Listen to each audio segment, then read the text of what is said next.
di magtitipid. Gagawin ang dapat kong gawin. Alam ko na magagawa ko rin. Balang araw maging icon. Gusto ko kagaya ko si Idol. Malam Michael Jordan nung ma-high score.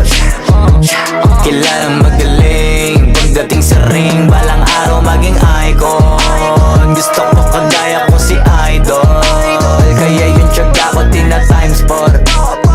Rat-rat lagi parang rifle. Huwag na huwag ka kakagat sa fake. Iwas ka sa foul. Huwag kang makampante, ingat sa galaw. Huwag puro atake, aralin dumipensa. Minsan din depende yan kung paano ka pumwersa. Minsan kailangan pabay ng pasensya. Isa yan sa mga pangunahing diferensya. Pag natambakan ka na doon ka mag-apit. Pero pag nakalaman ka na nakakampante, sana kuha mo yung punto. Mula simula hanggang sa dulo. Dapat isagad mo yung laro mo. Dapat lagi nakatuto kada minuto. Balang araw maging icon. Gusto ko kagaya ko si Idol. Malam Michael Jordan nung ma-high score.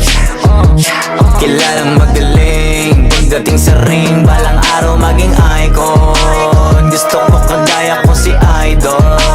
Kaya yung tiyaga ko tina times 4. Rat-rat lagi parang rifle. Kasama na sa laro, natural lang madapa, natural lang matalisod, natural mabutata.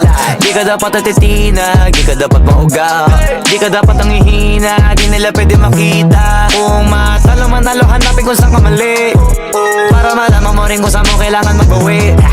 Yung pinakamagaling na ikaw, paano palabasin? Dapat ay wala kang pagkakataon na palalapasin. Bawal malambot na binte, bawal malambot na binte. Kailangan buuan dibdib, kailangan buuan dibdib. At sa sarili may believe, kasi may gustong marating. At patunayan sa marami kahit na paunti-unti na balang araw maging icon. Gusto ko kagaya ko si Idol.